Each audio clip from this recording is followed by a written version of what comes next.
નર્મદા જિલ્લાના સાગબારા અને સુરતના ઉમરપાડા તાલુકાની હદમાં જંગલ જમીન ખેડાનો વિવાદ દિવસે ને દિવસે વધતો જઈ રહ્યો છે। જમીન ખેડાણ વિવાદને લઈને આદિવાસી ખેડૂતોનું આંદોલન સતત 7મા દિવસે પણ યથાવત રહ્યું છે। ગુજરાત પ્રદેશ કોંગ્રેસના વરિષ્ઠ નેતાઓ અને આદિવાસી આગેવાનો ખેડૂતોના સમર્થનમાં સાગબારા પહોંચ્યા હતા। સ્થાનિક ખેડૂતોનું કહેવું છે કે તેઓ પેઢીઓથી આ જમીન પર ખેતી કરે છે। જ્યાં સુધી તેમને જમીન ખેડાણની કાયદેસર મંજૂરી નહીં મળે ત્યાં સુધી આંદોલન ચાલુ રહેશે। કોંગ્રેસના અગ્રણીઓએ ધરણા સ્થળની મુલાકાત લઈ આદિવાસી ખેડૂતોને સમર્થન આપ્યું હતું અને આદિવાસીઓના હક્કો માટે ગાંધીનગરમાં સરકાર સમક્ષ ઉગ્ર રજૂઆતોની પણ જાહેરાત કરી હતી। કોંગ્રેસ નેતાઓએ મનસુખ વસાવાએ રાજકારણ છોડી દેવાની સલાહ આપી હતી। સાથે જ આક્ષેપ કર્યો હતો કે સરકાર આદિવાસીઓ પાસેથી તેમના પરંપરાગત જમીનના હક્કો છીનવી રહી છે અને વન વિભાગ દ્વારા આદિવાસીઓને અન્યાય કરવામાં આવી રહ્યો છે।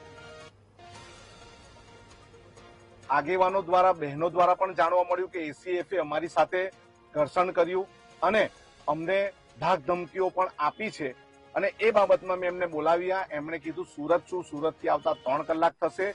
અમે એમ પણ એમને કીધું કે તમે અમને નવો સમય આપો અને અહીં બેસીને નિરાકરણ કરવા માટેનો સમય આપો। અમે તમારી સાથે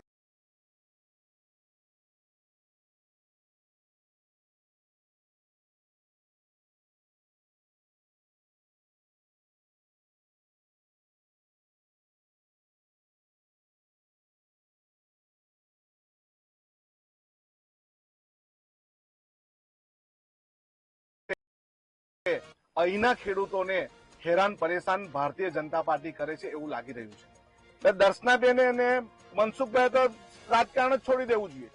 તમારું મુખ્યમંત્રીમાં કઈ ઉગતું નથી, તમારું ઉપર સરકારમાં ઉગતું નથી। 2025 પછી અચાનક જ જંગલ ખાતું જાગ્યું ને હવે જે સાગબારાના જે 12 જેટલા ગામના ખેડૂતો છે એને એ લોકો એમાં પ્રવેશ કરવા દેતા નથી, એમને ખેતી કરતા રોકવામાં આવે છે। જ્યારે ઉમરપાડાના જે ખેડૂતો ખેતી કરે છે એને કોઈ રોકટોક કરવામાં આવતી નથી। એટલે મને એવું લાગે છે કારણ કે આ જે 12 ગામના ખેડૂતો એ જે વન અધિકાર અધિનિયમ અંતર્ગત એ લોકો